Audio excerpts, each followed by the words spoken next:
Amém?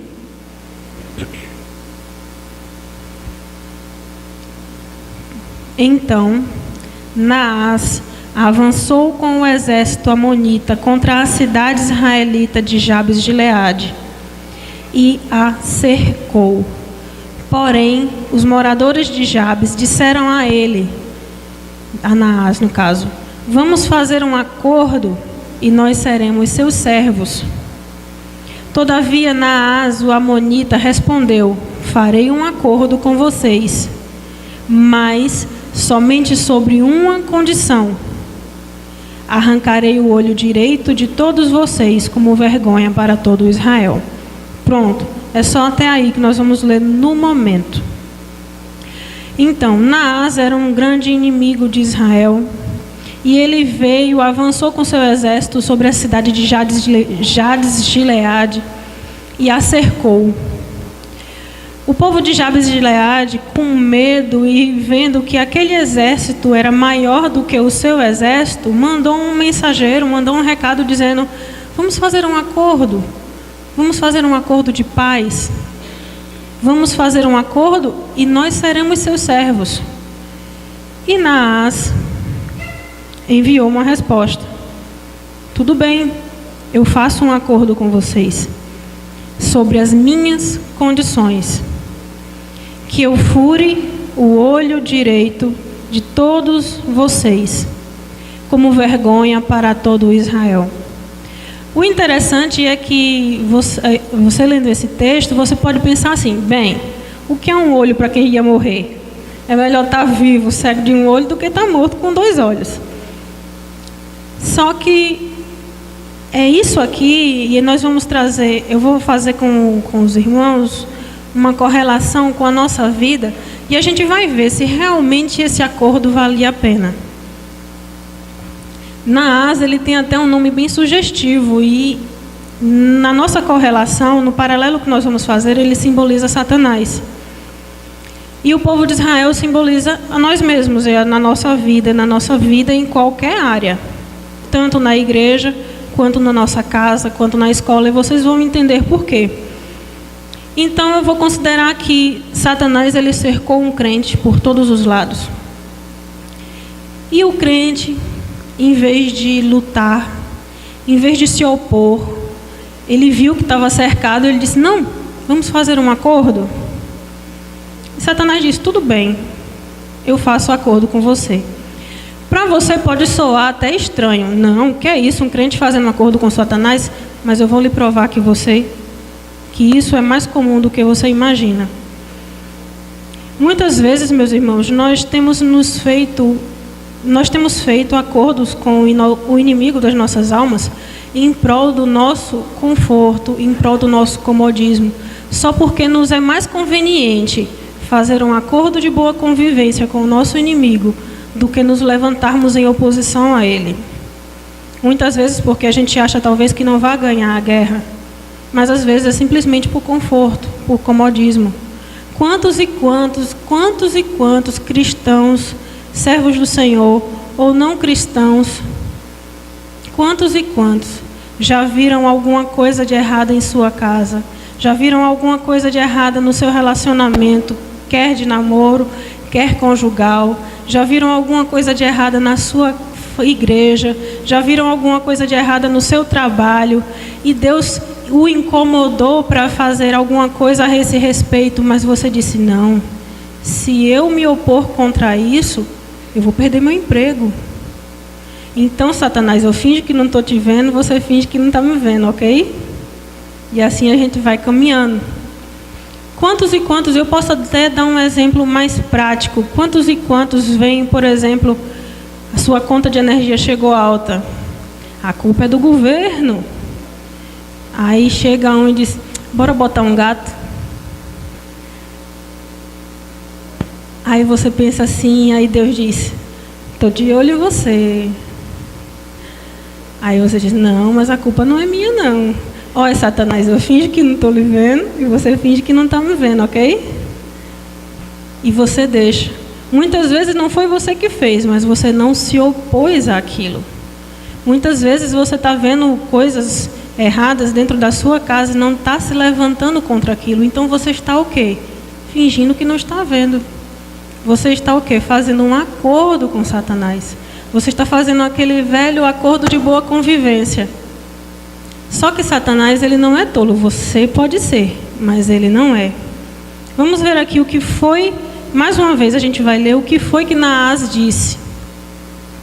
Naás, ele chegou e disse assim, verso 2: Todavia, Naás, o amonita, respondeu: farei um acordo com vocês, mas somente sob uma condição. Primeira coisa, Satanás, ele impõe os termos dele. Ele não aceita os seus termos. Satanás impõe os termos dele. E muitas vezes nós temos nos adequado aos termos dele. A gente tem vivido numa família que muitas vezes as famílias do mundo são mais saudáveis do que as nossas. A gente tem visto os nossos filhos sendo destruídos. A gente tem deixado os nossos filhos assistirem qualquer porcaria. E isso é um acordo que a gente está fazendo com Satanás para não se dar o trabalho de vigiar os nossos filhos. Só que Satanás, ele usa os termos dele, são as condições dele. Não são as nossas condições. Esse acordo está meio errado. Esse acordo, ele não está equilibrado.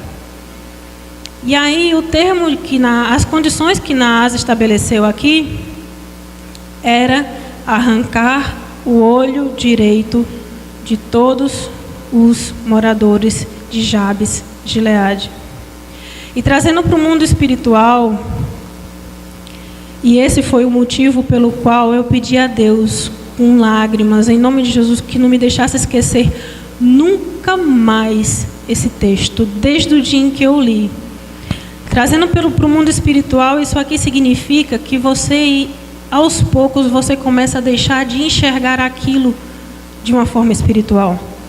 Por exemplo, eu costumo filtrar tudo que o meu filho assiste na televisão. Tudo. Ele só assiste depois que eu assisto primeiro. Tem alguns pais evangélicos que olham para mim horrorizados. Por que você está fazendo isso? Você está sendo exagerada, você está sendo radical. Mas é porque muitas vezes nós começamos a fazer acordos e Satanás, a condição dele é de furar o nosso olho. E aí você começa a perder a percepção espiritual daquilo. Antes, por exemplo, quando seu marido fez o gato, chocou na primeira semana. Quando chegou a conta de energia mais barata, já não chocou tanto. Daqui a pouco, você até estava gostando. Você começou a deixar de sentir aquilo, de ver aquilo com os olhos espirituais. A palavra de Deus diz que o natural discerne de forma natural. E o espiritual discerne de forma. Isso acontece só em assuntos da igreja. Isso acontece tanto na igreja, quanto em casa, quanto na escola, quanto no trabalho, no banheiro, quando você está só. Em qualquer lugar, o espiritual, ele discerne de forma espiritual e o natural discerne de forma natural. Isso significa que quando o espiritual, ele vai dormir, todos os atos dele, tudo que ele faz, até mesmo deitar no sono, ele discerne de forma espiritual. Em paz me deito e logo pego no sono, porque só tu, Senhor, me fazes repousar em segurança. O natural não, ele deita, fecha o olho e pronto.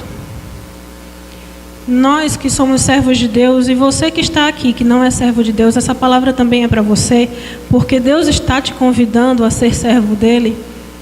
Nós vivemos passo a passo, cada passo da nossa vida é discernido de forma espiritual.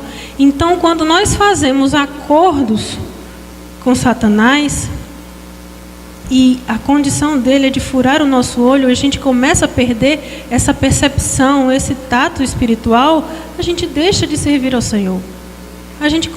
A palavra de Deus diz que aquele que é amigo do mundo é inimigo de Deus.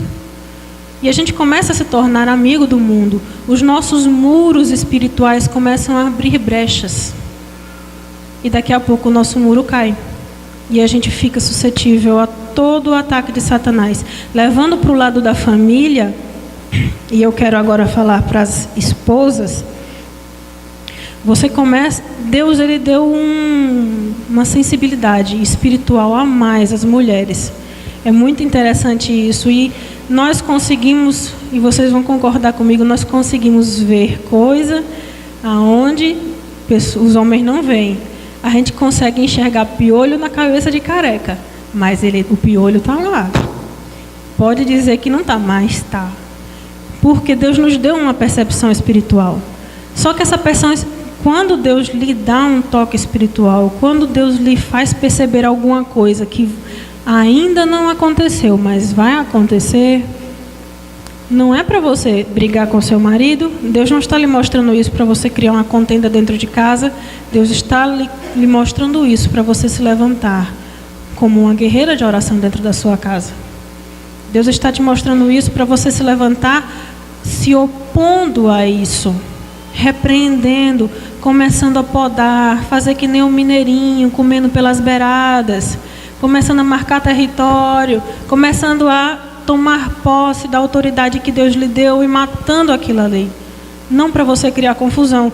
Mas imagina só, se em vez disso, você ficar calada e fingir que não está vendo, só para não se dar o trabalho de guerrear. Como o povo de Jabes de Gileade, que viu que o inimigo era mais forte do que ele, então resolveu fazer um acordo com o inimigo.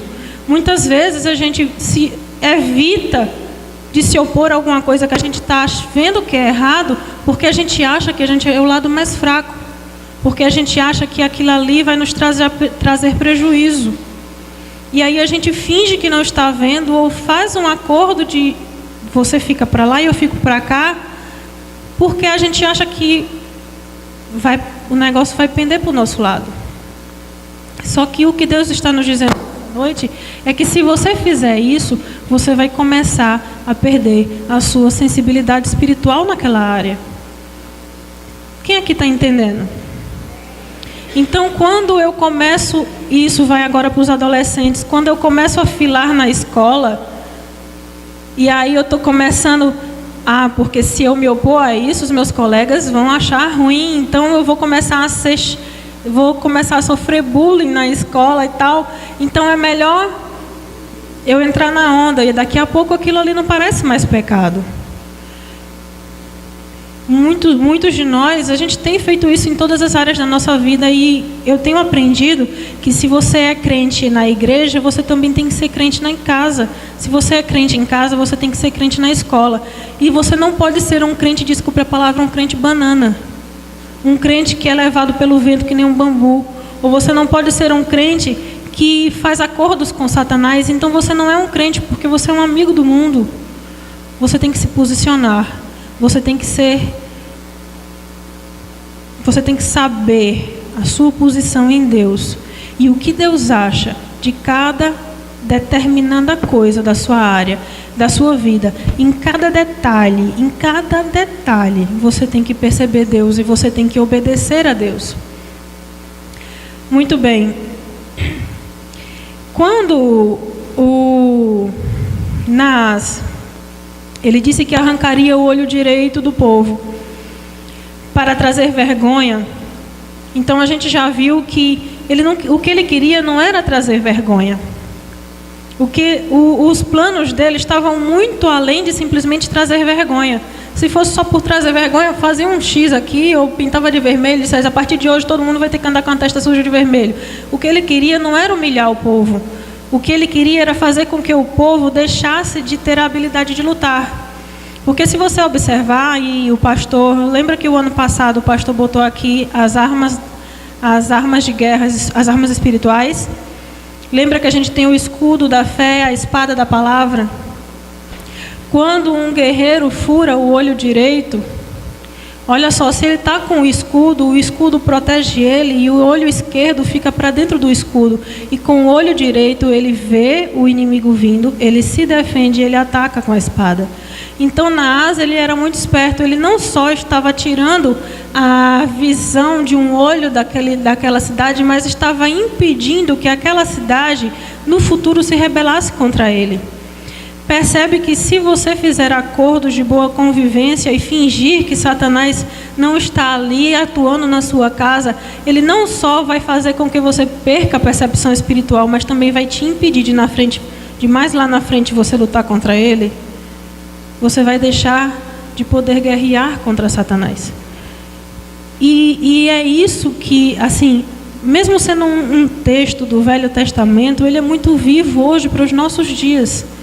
Porque nós temos sido pessoas que, deitadas eternamente em berço esplêndido, temos morrido. Eu gosto muito de fazer a correlação do filme de Matrix. Meu marido amava, eu digo amava porque em nome de Jesus ele não ama mais. Ele amava o filme de Matrix. E por causa disso, eu o acompanhei e assisti inúmeras vezes. E como eu disse, o espiritual ele discerne de formas espirituais, né? E eu não gostava muito porque eu via que tinha alguns toques ali de coisas que era como se alguém estivesse tentando ensinar alguma coisa que não é verdadeira ali dentro. Mas ali tem uma coisa, um recado muito importante. Nós somos crentes que temos vivido. Antes disso, deixa eu perguntar quem é que sabe que é Matrix aqui, né? Aí, pronto, quase ninguém. Então eu vou explicar. Matrix era um filme antigo, não tão antigo assim, que era como se todos dormissem, todos estavam dormindo e sonhando. E nesse sonho eles sonhavam que viviam. Então, tecnicamente, é como se todos vocês aqui fossem um sonho, e na realidade o que vocês estavam eram dormindo. E todos dormiam e todos conviviam dentro de um mesmo sonho. E por quê? Qual a finalidade disso? Porque uma pessoa, no caso do filme, era uma máquina, ele se aproveitava do sono dos seres humanos para minar as suas energias. Ele se alimentava da energia do ser humano. Mas ele via que o ser humano ele só conseguia produzir energia se ele estivesse dentro de uma comunidade. Então ele fazia com que o ser humano sonhasse para poder manter o ser humano vivo e drenar suas energias. E é isso que temos vivido. Nós temos vivido dormindo. E Satanás ele faz a gente de bolinha e ele drena as nossas energias e a gente continua dormindo. E ele faz com que a gente pense que a gente está num mundo de fantasia. Quando o espiritual ele consegue acordar desse sonho e enxergar a vida de forma espiritual. Então é por isso que Jesus ele chama e Deus ele chama o crente a andar em justiça. Você não tem como você ser um crente e você praticar as mesmas injustiças de uma pessoa que não conhece Jesus. Não tem como você roubar no seu trabalho sendo servo do Senhor. Que acordo você está? Fazendo um acordo com Satanás. Você está tentando evitar o confronto, evitar o desgaste de se opor a ele. Pense comigo se não é mais fácil a gente ficar sentado no nosso canto do que a gente se levantar cedo para orar. Pense comigo se não é mais fácil a gente ver o nosso irmão fazendo alguma coisa errada, mas dizer, não, se eu for falar com ele, ele vai dizer que eu estou me metendo na vida dele. Se eu for tentar discipular, ele vai fazer não sei o quê.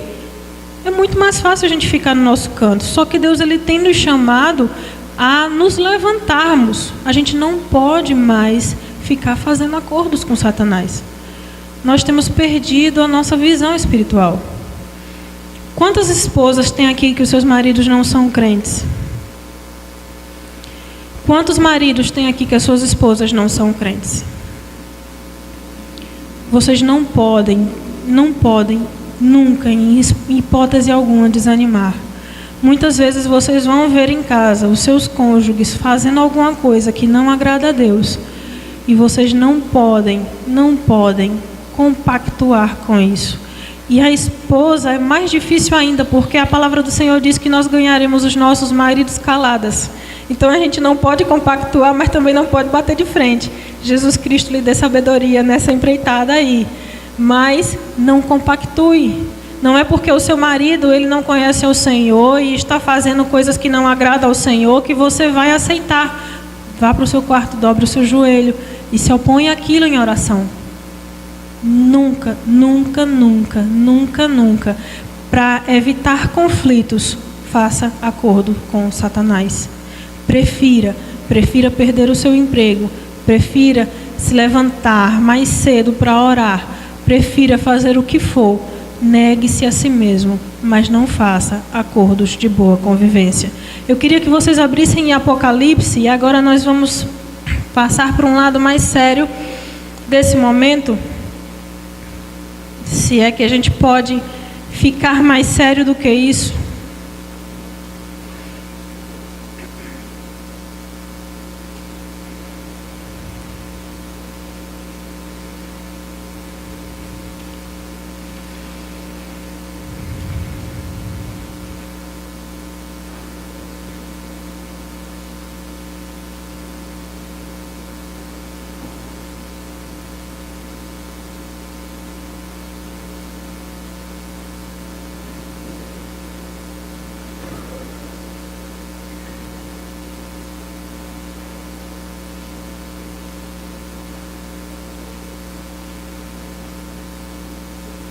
Capítulo 2, versículo 18.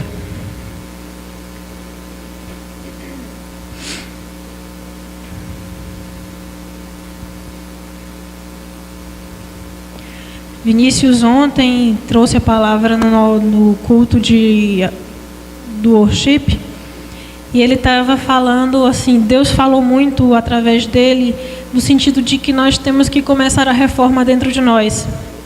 Não adianta a gente querer transformar o mundo, transformar a nossa casa, se a gente não começar por nós mesmos. E o interessante é justo que a palavra de ontem ela se completa com hoje, porque você só vai conseguir se reformar a si mesmo quando você começar a se inconformar com tudo que está à sua volta, principalmente com as suas atitudes. Não adianta a gente começar a fazer acordos, não adianta a gente... Não, eu sei que é errado, mas isso aqui eu vou deixar quieto. Satanás, ele começa a nos intimidar e, a exemplo do texto que a gente leu, ele nos faz pensar que ele é mais poderoso do que nós. Ele nos faz pensar que tomar uma atitude, de tomar uma postura em relação a Cristo, nos vai fazer perder alguma coisa. Ele nos faz pensar, por exemplo, tem um casal de namorados e o namorado começa a dar em cima da menina. A menina começa a se lembrar que aquilo ali não é de Deus, que aquilo ali não é correto. Mas ela começa a pensar, não, mas se eu me opor a isso, eu vou perder o meu namorado. E quem disse a você que perder o seu namorado é coisa ruim? Porque se ele não vem do Senhor, se ele não está te abençoando, se ele não está sendo bênção para você, minha filha, ele não é de Deus. E Satanás, ele começa a fazer isso com a gente. Ele começa a fazer a gente pensar que ele é mais poderoso. Que se opor a ele é ter prejuízo.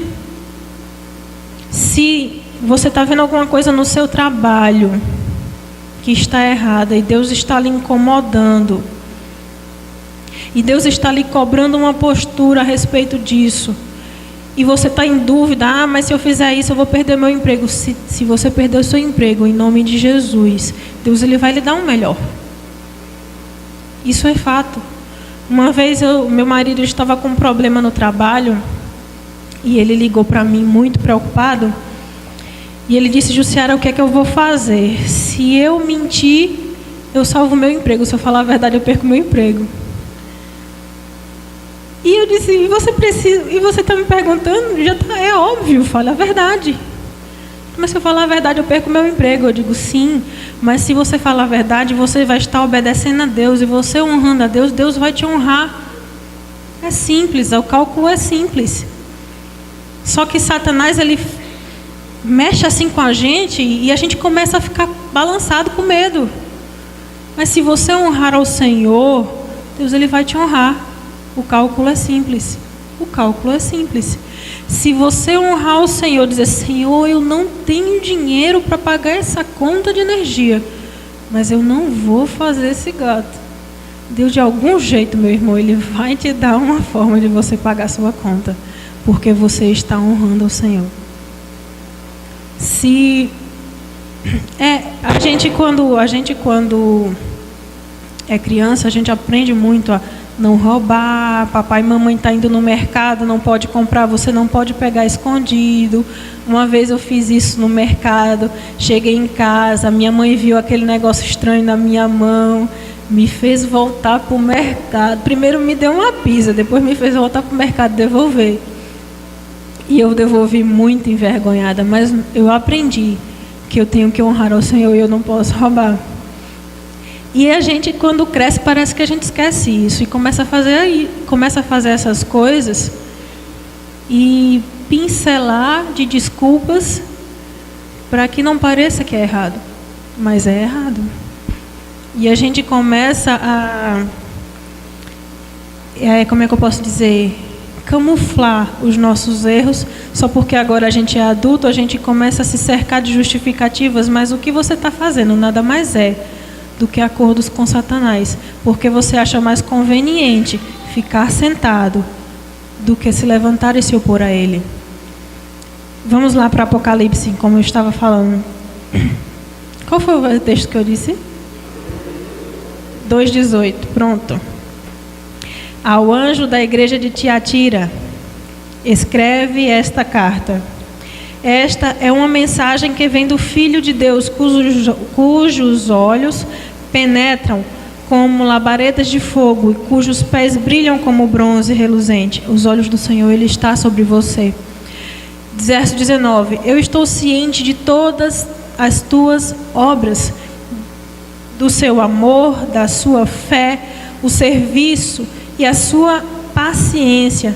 Observo o seu constante progresso, fazendo mais agora do que no princípio.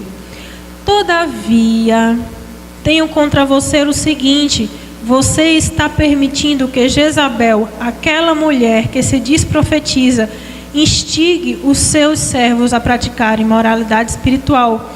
Isso aqui é um exemplo do que eu acabei de falar para a nossa vida do cotidiano, que pode acontecer dentro da igreja. Jesus, ele está dizendo aqui que conhece, que está ciente de todas as obras que a igreja está fazendo.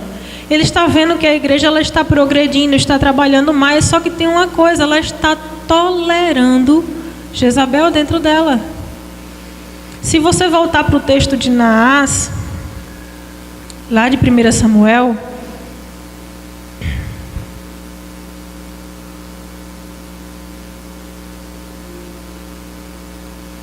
se você voltar para o texto lá, você vai ver que é justamente isso que a gente vai identificar no próximo versículo, e transfigura exatamente a figura de uma igreja que evita se opor. Olha só.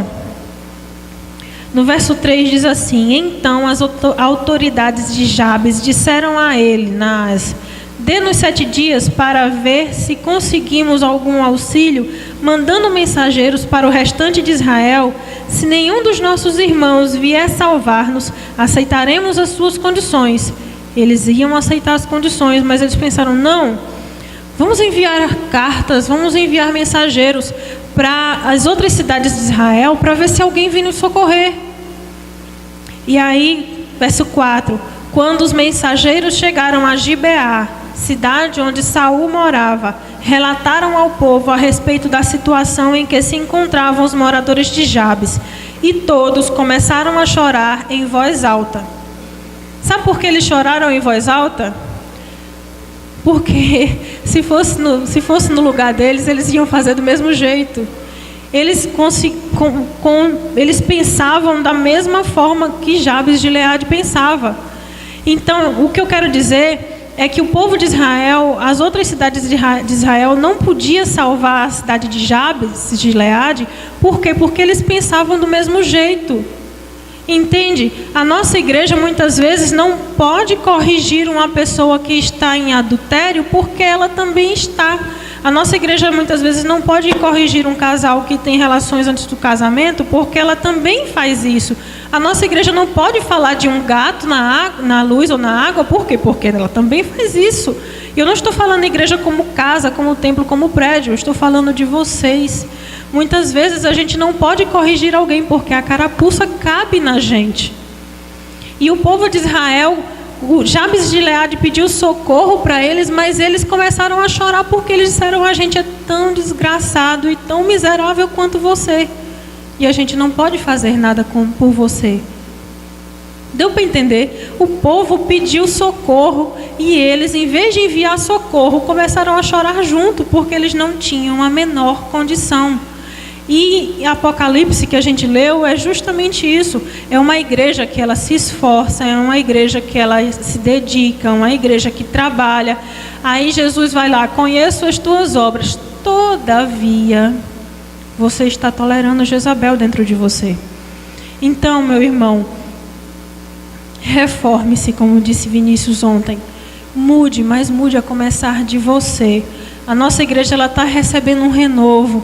Eu creio e eu vejo que Jesus Cristo ele está voltando e Ele está restaurando a sua noiva. Nós temos sido lavados, nós temos sido remidos, limpos dos nossos pecados. Nós estamos recebendo vestes brancas, mas isso vai começar dentro de você e dentro da sua casa. A nossa igreja ela vai mudar, ela está mudando, mas vai começar dentro da sua casa. Abandone as suas iniquidades. Confesse ao Senhor os seus pecados. Quebre os acordos que você fez com Satanás. Me desculpe se eu estiver sendo grosseira. Me desculpe se eu estiver te chocando, falando que você está fazendo acordos com o inimigo, mas você está. Eu não quero pintar, dizer, não, você está fingindo que não vê. Não. O povo de Jabes, ele pensava que ia fazer um acordo e preservar a sua vida, mas simplesmente o que eles estavam fazendo é se tornando escravos. E Naás aqui é a figura de Satanás. Então você pensa que está fazendo um acordo de paz, você pensa que a sua vida está calma, mas não está. Você simplesmente está se entregando e virando escravo, está virando servo. E Satanás começa a fazer bolinha da sua casa, da sua vida, da sua casa e, consequentemente, da igreja através de você.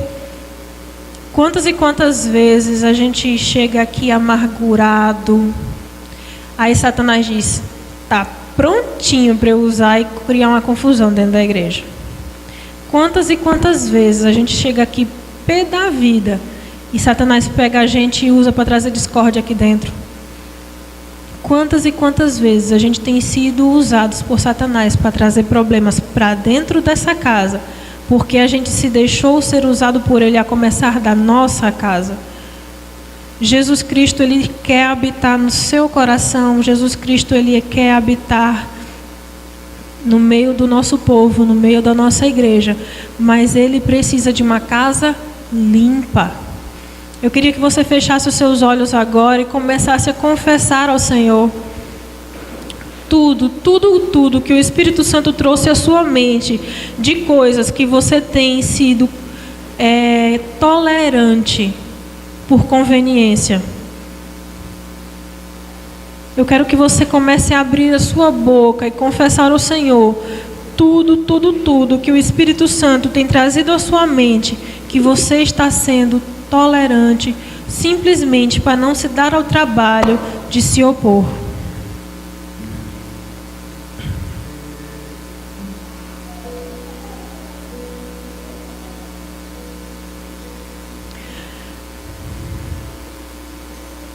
Crescer no reino espiritual, conhecer Deus mais profundamente, isso dá trabalho. Você não tem como crescer espiritualmente se você ficar na sua zona de conforto. Não pense que... tire da sua cabeça a ideia de que Satanás ele é mais poderoso e ele vai lhe trazer prejuízos. Tire da sua cabeça a ideia ideia de que a sua vida é valiosa. Valioso é a vida de Jesus e Ele deu ela por você. Não tenha a sua vida valiosa para você mesma. Pegue ela e entregue a Deus. Comece a confessar ao Senhor todas as coisas que você foi conveniente.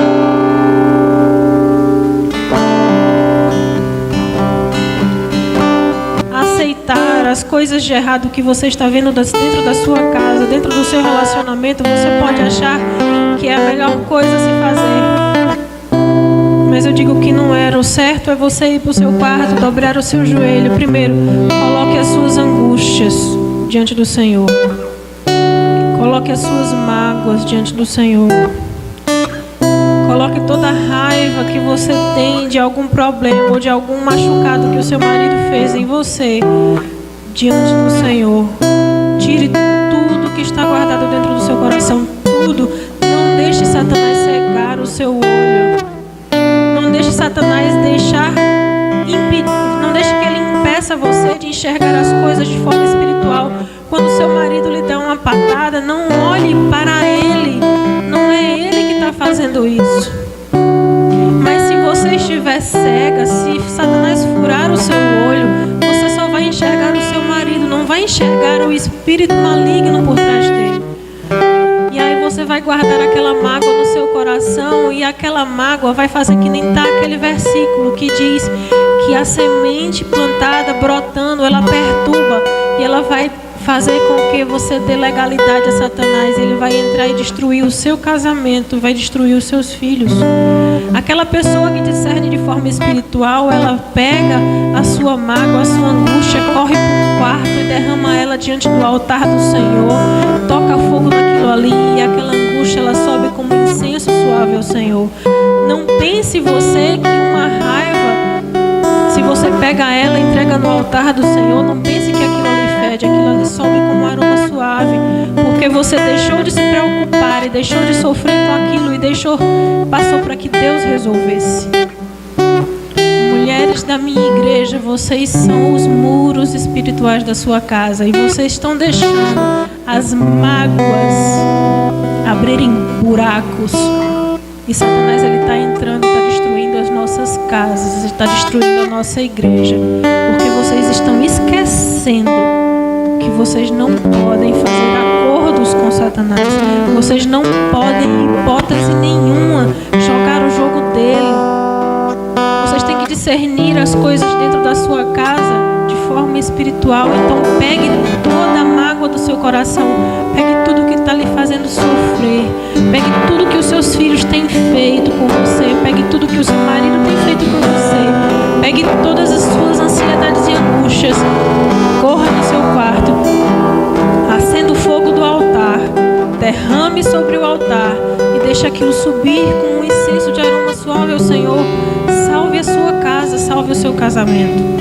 É desse jeito que você vai salvar a sua casa, começando limpando o seu coração. Não faça acordos com Satanás. E quando eu digo isso é porque Satanás ele vem e ele cerca e você começa a pensar: não tem mais jeito não, estou perdida, casamento não tem mais jeito, está destruído. Aí você começa a fazer acordos de boa convivência, você começa a conviver com aquele marido só para não te chamarem de divorciada, ou só para não admitir a derrota. Você começa a permitir que Satanás fure o seu olho espiritual. Mas se você, em nome de Jesus hoje, fizer como fez Saul nesse texto, você em casa você pode ler. O Espírito Santo veio sobre Saul e Saul levantou o povo de Israel. E o povo de Israel, que antes chorou pensando que não podia fazer nada, se levantou e foi salvar o povo de Jabes de Gileade e pôs Satanás para correr. No caso, Naás. Se você fizer isso dentro da sua casa, em vez de fazer acordo com Satanás, você buscar o Espírito Santo de Deus, ele vai botar Satanás para correr da sua casa. Ele vai te fazer ser uma mulher feliz de novo. Ele vai te fazer ser uma mulher vitoriosa. Ele vai te fazer enxergar com olhos espirituais aquilo que hoje você enxerga com olhos carnais. A nossa casa, ela não precisa ser um inferno. A nossa casa, ela deve ser um lugar de deleite. Os nossos filhos precisam ansiar chegar em casa e não ficar perambulando pela rua porque não gostam de ir para casa. A nossa casa deve ser um lugar de prazer, um lugar de alegria, um lugar de gozo. Os nossos maridos devem contar as horas para chegar em casa e não ficar procurando coisa para fazer na rua, para não ir para casa. E isso começa em nós. Começa primeiro a gente limpando o nosso coração de toda tristeza, de toda mágoa. Então, amadas irmãs da minha igreja, eu convido vocês a nessa noite colocarem tudo isso diante do altar do Senhor. E Ele vai renovar os seus olhos espirituais. E Ele vai te fazer enxergar e vai te levantar como uma guerreira de novo. Vai fechar os buracos do muro espiritual da sua casa e vai te levantar como uma torre de vigia, para que os seus filhos sejam filhos saudáveis e prostrados diante do Senhor, para que o seu marido se levante como um sacerdote verdadeiro, atuante, e não um sacerdote que nem um sacerdote ali, gordo, parado, inútil. Se levante. E homens, não se conformem. Não se conformem com a casa que vocês têm. Não se conformem com a esposa que vocês têm. Dobrem os seus joelhos e digam: Senhor, eu quero que essa minha casa seja a melhor casa de Palmeira dos Índios. Eu quero que o meu lar seja o melhor lar de Palmeira dos Índios. Eu quero que o meu lar, todos olhem para minha família e digam: nossa, como eu queria ter uma família daquela. Eu garanto a você que se você dobrar os seus joelhos, Deus vai fazer isso na sua casa. Posicione-se como sacerdote do seu lar. Deus vai fazer isso na sua casa.